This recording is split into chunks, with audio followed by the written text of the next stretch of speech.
10e jour du mois de mai avec Jésus et Marie. La médiation des anges et des saints. L'Écriture sainte le dit et l'Église l'enseigne. Jésus est l'unique médiateur entre Dieu et les hommes. Il est le conciliateur de l'homme avec Dieu. Par son offrande, il est devenu pour l'humanité le rachat du péché, l'expiation de la faute, la réhabilitation par la grâce, le pardon de Dieu au monde. C'est ce qu'on appelle la rédemption du monde.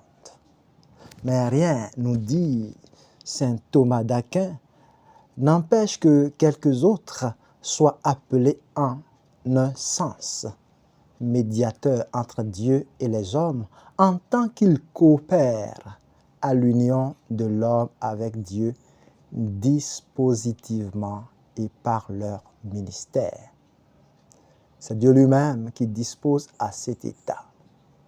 C'est le cas des anges, des saints prophètes et des prêtres dans les deux testaments, Nouveau et Ancien Testament, nous dit le pape Léon XIII.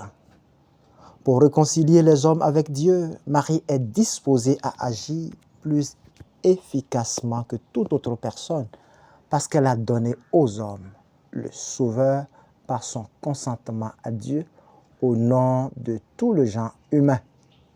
Aussi, parce que d'elle est né Jésus, elle est digne et agréable médiatrice auprès du médiateur en tant que vraie mère.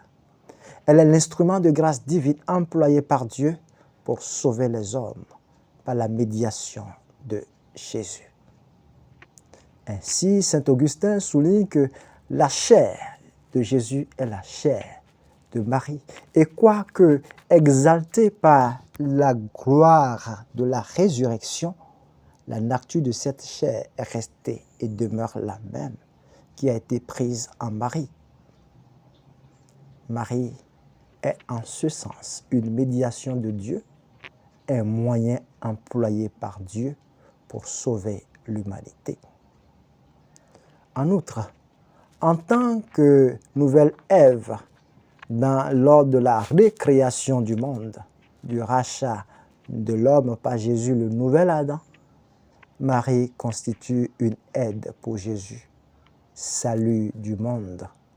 Elle est mère du salut, qu'est Jésus-Christ.